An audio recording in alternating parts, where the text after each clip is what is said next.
IGPP Expert Talks.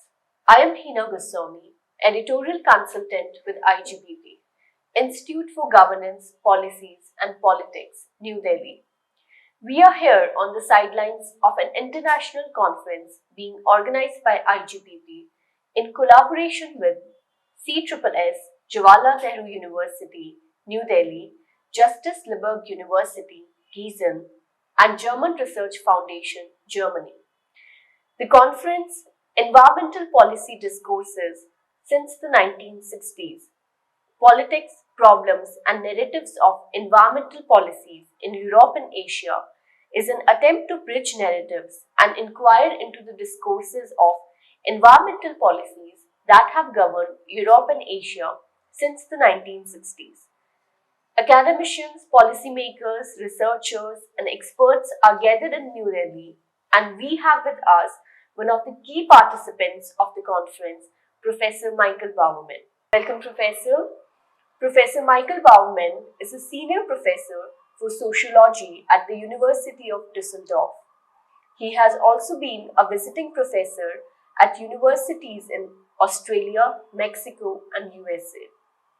He is currently the director for Center for Advanced Internet Studies in Bochum, Germany, an institute dedicated to exploring digital transformation in all its facets.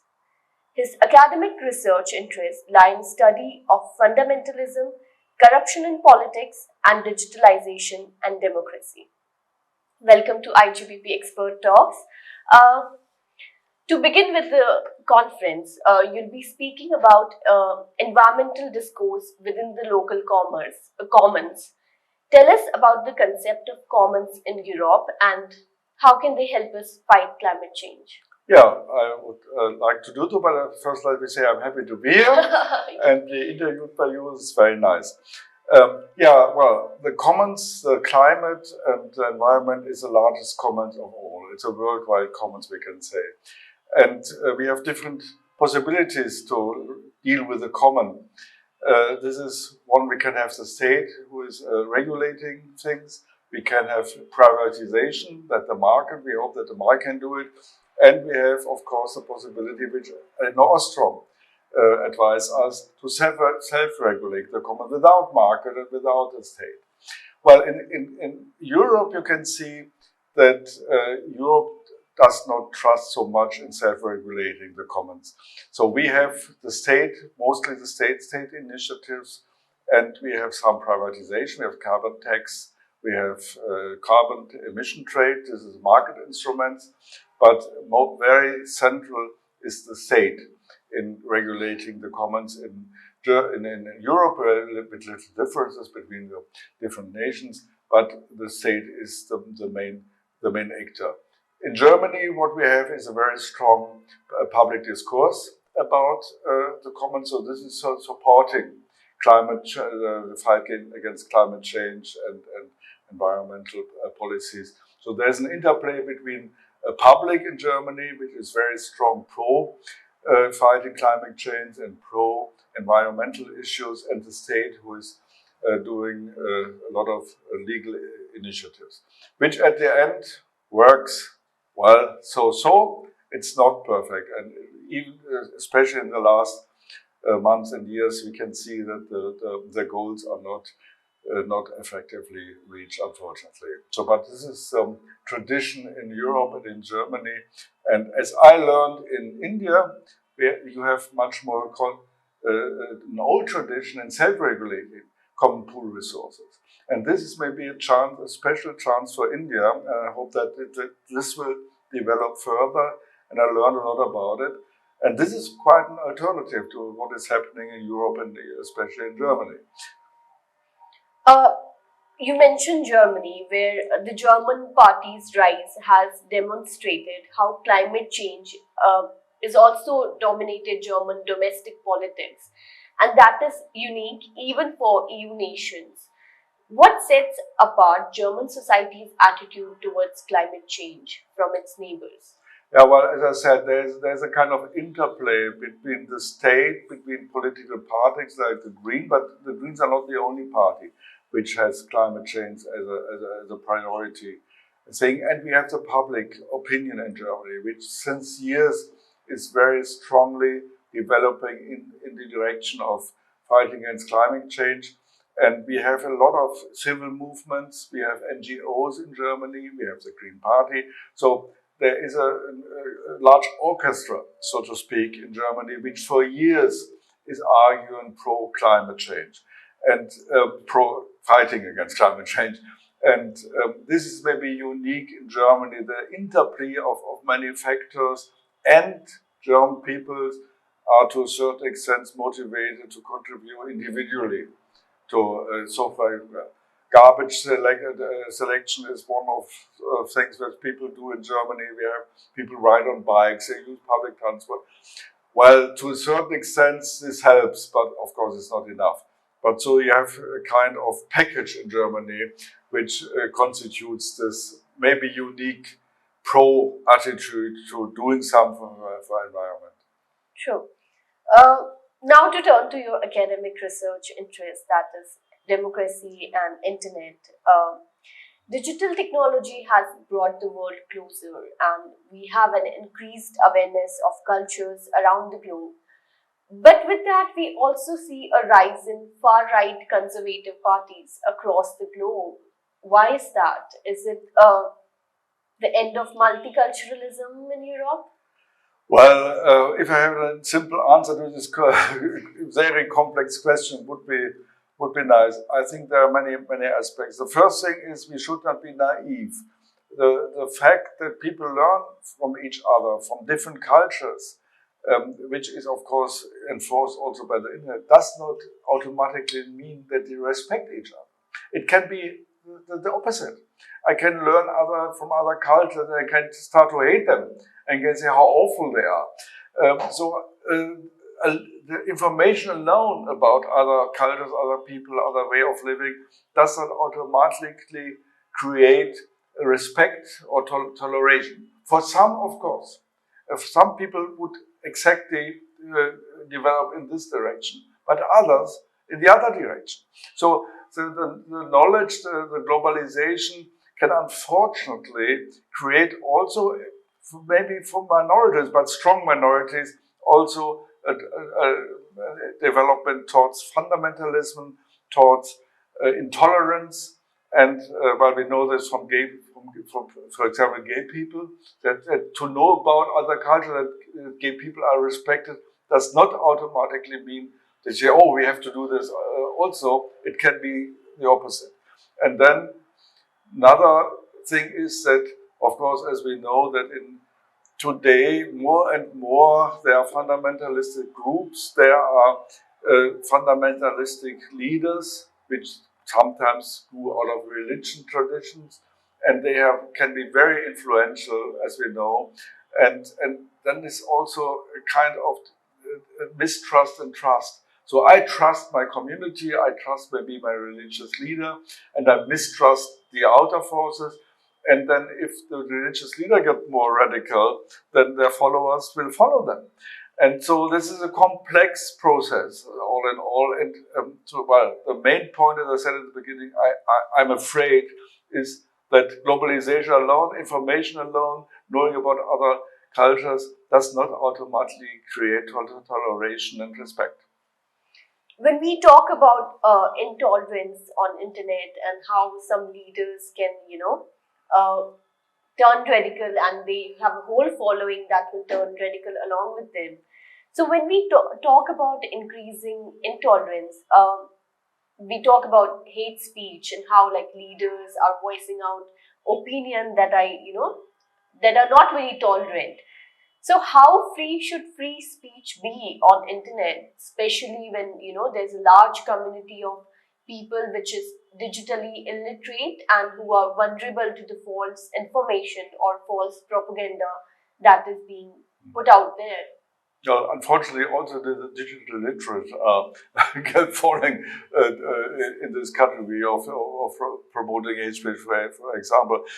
Yeah, well, I think the first thing we have to acknowledge, unfortunately, is that digitalization, communication by digital means, has one important consequence. You learn about others who are like you. So in former times, maybe some people just don't know that their opinion was shared by others, their radical opinions were shared by others. Now they learn. So this is not, of course, an enforcement process. So to use digital means to get information about digital communication can mean that my opinions are reinforced because I learned, oh, there are many others who think like me, and it's not so absurd to think X and epsilon.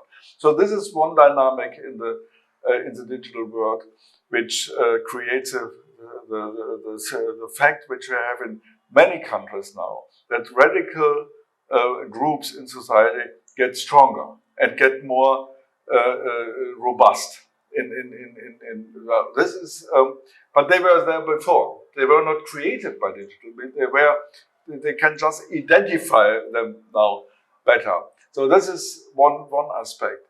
And while the other one, what to do about it, hate speech and so on. Well, I think in some sense we have the same problem in the non-digital world. And we have to look, how do we cope with it in the non-digital world? There we have social norms, we have social sanctions, we have people who control each other. We have, of course, legal means, but not only legal means. We have social means to create an environment where civil behavior is enforced and sanctioned if it's not. So we have to think about how these mechanisms of the social world, of the non-digital social world, can be implemented in the digital world. So we cannot, I think it would be wrong to hope that the state or force enforcement alone can solve this problem. This will not be possible. So one thing we have to learn is, or to think about also as researchers, how can we help that social mechanism, which work very well, more or less, in the non-digital world, can be transported into the digital world. And what we learned in the last 20, 30 years, it's not by itself. 30 years ago, you think, oh, digital communication is wonderful, and everybody exchanges their things and their views, and everything will be very nice and efficient. That's not the case. And so we have to think about it as researchers. We have to contribute also ideas how, as I said, we can create an environment, a social environment in the digital world, which simulates our non-digital social environment. And this would be, I think, the only way out. Well, and if it does not happen, it's not clear what in the balance will be the future. Related to the question of hate speech, which are basically opinions, but there's also the theme of misinformation that is being propagated on social media, and it is a matter of grave concern all over the world. The COVID pandemic time also demonstrated that, countries who are otherwise developed, even their population is prone to misinformation about the lockdown, corona, and related to those theories about lockdown and corona was also the aspect of anti-Semitic politics. Yes. Okay, so what longer term consequences will such misinformation have in terms of, trust deficit with science and trust deficit with democratic institutions? So first we have to acknowledge that the belief in misinformation is not a problem of not having other alternative information. We know from empirical studies that people who believe in conspiracy theory, for example, that they just have look at the normal television news, they read the normal newspaper as everybody else also. So sometimes we thought, oh, people just must get other information, then it will be better. No, that's not true. Why not? Because it's a question of trust. It's not a question of just have the information, see what others think. It's the central question is which source of information you trust. And therefore it's the case that people having information, they know that other people are thinking in the other way, but they don't trust them. And so if you have, for example, the situation during COVID, where we have pseudo-scientists and pseudo-experts, where we're quite strong in influencing other people. These other people know exactly that there are signs with other meanings, but they didn't trust the science and they trust this pseudo scientist. And you do a little bit of study, and in Germany you can see there's 1 or 3 famous pseudo-scientists or anti-scientists on YouTube, and they have sometimes 1 million followers. 1 million, you see, and so that's not a small thing. But as I said, it is a question of trust. And what's the consequence? Well, the consequences are dire. If we cannot get grip on this phenomenon, that we secure trust in trustworthy sources like news, like media, like science, then of course democracy as we used to know it in a modern society with a science and evidence base will be very different. So this is a huge challenge, and it is of course is a different challenge for science, as we as scientists have to think about how can we create trust in this what we do. But this is of course different in media. Media have to think how we can create trust. So that's not the same solution for this problem. But we as scientists especially have to think much more in future about how we can communicate the results of science to people, that they can understand it and that they can see that they are trustworthy results. And that's also not an easy task, but it's very important. True. So when you talk about, when you take the example of famous pseudoscientists in Germany who have a large following, such is the case everywhere, right? We have big intolerant people who are voicing out their opinion and giving out false information, which is followed by a large number of people. Do you think this is where, tech companies, digital media companies should intervene and maybe like regulate that? Do you think there's a need for us to train the tech giants or people who are working in digital media in sort of like humanitarian values and bridge the divide between digital media and humanities?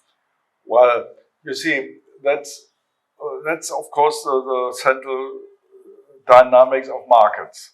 It's not only the tech companies. So that enterprises in the market want to be successful, want to make profit, and that means they follow ethical guidelines only when they are when they get an advantage from it. So maybe they, of course, they're not completely unethical, but they're in the fierce competition, and so this is their first goal. So there are 2 possibilities to influence enterprise, not only tech guys, everyone, every enterprise. If the consumers honorate ethical behavior, if they sanction unethical behavior, then of course this companies will adapt to it, because they don't want to think about Nike when they when the consumer said we don't buy any Nike if there's child labor. So they stop child labor. So this could be a little bit the same process which can develop in accordance to the tech giants. So if look at Twitter at the moment. So let's look. If Musk is going further the way, which not taking attention about hate speech and so on, maybe he will lose people and he will lose users. This could be one mechanism. Well, maybe how strong it is, it's not clear. The other one is legal regulations. What we now have, of course, and I think there's no way around it, the tech giants, not only neutral providers of platforms, they have a function in controlling what is on their platforms. And of course, if you look at the last years, there is a development in this direction. And they are in some way forced to do that more and more. It's not idle, as we know, but I think the interplay of 2, the users themselves must react, and there's, of course, the necessity for legal regulations. And maybe in future there will be more competition between platforms and messengers and so on. And this could also help, of course. So when we talk about legal regulation, do you think that the state should regulate digital space, to what extent is that even possible? And I'll take the example of EU's GDPR model. It has been seen as a landmark law in the sense that, it protects individuals' right to privacy in ways that other countries have not been able to do. Uh, but is it enough? Do you think there are some drawbacks, some limitations to GDPR as well? Well, first, but we all have to acknowledge there is already legal regulation. This is not a law-free room. So we have already a lot of legal regulation which are applicable so if you do illegal things in the digital world, you can, with the normal legal laws, you can be punished. So it's not the case even now that there is no regulation at all. Okay, then we have the GDPR, which is a step further. It's a special regulation for this for the digital region. Well, I think it just started. We have to wait a little bit, of course, and look at how these laws work. Well, to my opinion, we should not go further until we know more about how they work. And well, at first sight, many aspects of the regulation work quite well in Europe, and you got feedback from the companies, even the tech companies say, oh, well, it's not so bad, and now we have security, and for us it's good, and then it's not a case of competition, so everybody has to adhere to it, and so we are not in competition if we follow these rules, because the others have to follow also these rules. That's a very important aspect of legal regulation, that everybody is restricted. This we can wait and see. Another big thing which makes me a little bit nervous about, well, like everything in Germany and Europe, it tends to be too bureaucratic. And we can already see that even in our institute, which is not a large company, it's a lot of stuff you have to observe. And there's a lot of control about whether you do it. And I know from researchers that they're difficulties to get important data on, for example, medical aspects, and they have to get the dates from Israel because they cannot get them anymore in Europe. So we have to pay attention that, like very often also in Germany, the people are overdoing it and then applying this laws too restrictive. And well, we have to see. But this is one danger with is always the regulation we have is always. And I think we should now wait a little bit and see and judge how these laws will work, how people adapt to it, what it means, if there are drawbacks, like for science, for example. I would say, well, then we have to look closely. Cannot be the case that we have difficulties to do important research and have to go to Israel or America. But all in all, I think it's an important first step, and the first impression is it's not so bad. Topic of we talked about Twitter, and Elon Musk recently laid off like a large number of employees. Meta again laid off another 11,000, and NFTs have tanked, and cryptocurrencies aren't the craze that they used to be, and they're very unstable. So are we past the period of digital peak, or are these just some innovations that failed? No, I don't think that we pass it. The opposite may be true. Maybe this is a process of normalization. Now it's at the beginning there was this pioneer feeling, and everything should seems to go, and they were growing without limits, and so on and so on. And now there is a setback.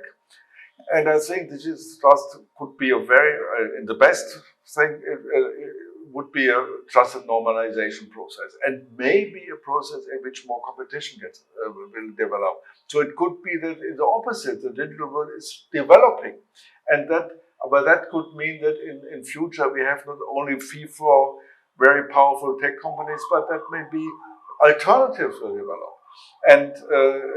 And we see a little bit with Twitter that people say, oh, there's this other platform, Mastodon, or so. And maybe, as we all know, there are alternatives to WhatsApp, Signal, for example. So maybe this is the beginning of a more colorful world of digitalization. And of course, I don't think that digitalization is the peak is behind us. I think the opposite is true, but maybe that means things also are getting better and more open, more transparent, and more competitive between these companies. Uh, After digital media technologies, now we have, artificial intelligence. And when we talk of trust, there are like immense literature on how conspiracy theories about how artificial intelligence may take over the human world.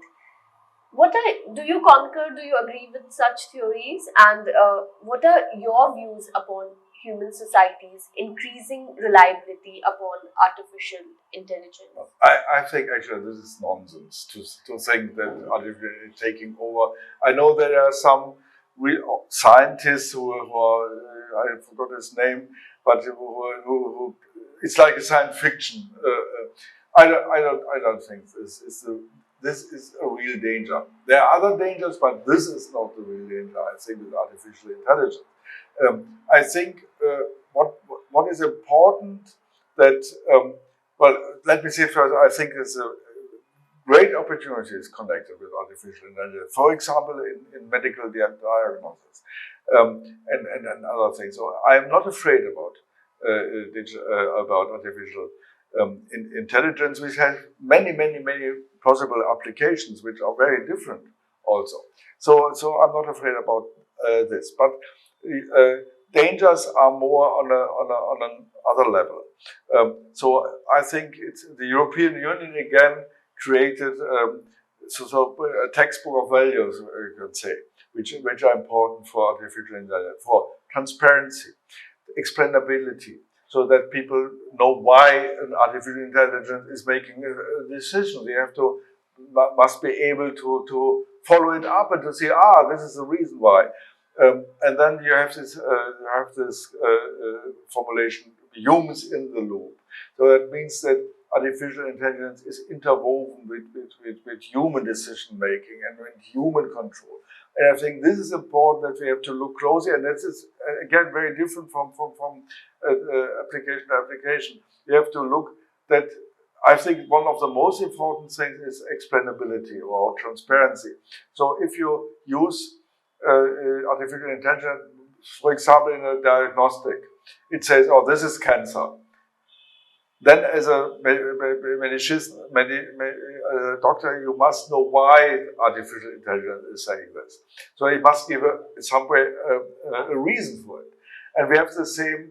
There's this famous example that artificial intelligence is saying these are horses, and then suddenly something comes up. It's not a horse, but it says, and you say, why is it? And then you see, well, because in this data they were feeding, but if there was every horse for some reason in the picture has a certain kind of number or something, and then there comes a picture without horse, but with this number, and so artificial intelligence, there's a horse. So if it explains it to you, I think it's a horse because there's a number, that's all right. Then you see why. Danger would be if we accept decisions by artificial intelligence without knowing why artificial intelligence is doing this. Some people say there are always black boxes. We can never know. Well, I don't buy this. So you have to develop systems which make it possible. This explainability, and this is of course important. But in the moment, let's say, if you ask real experts on artificial intelligence, they all say, it's all this scientific stuff, science fiction stuff is not.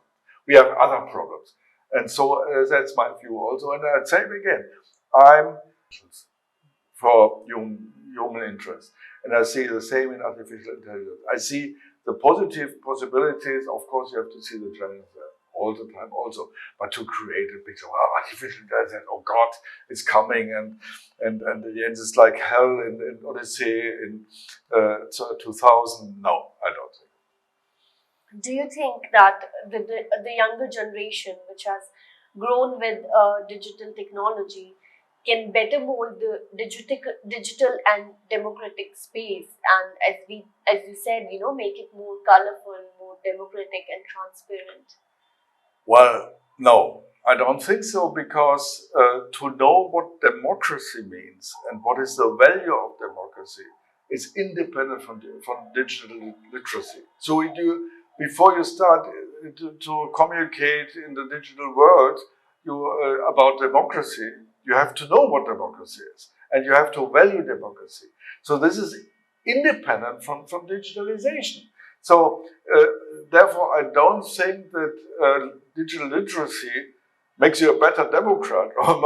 No, I don't think so. I think also not in the other direction. I don't think that to live in a digital world much more than the older generation means that you are less democratic. I don't think there is no direct, maybe you can be influenced in the digital world in an anti-democratic or democratic way, of course, but this is true everywhere in all social contexts. So I think the main thing, and this is a challenge for the future, let's come back to our beginning of our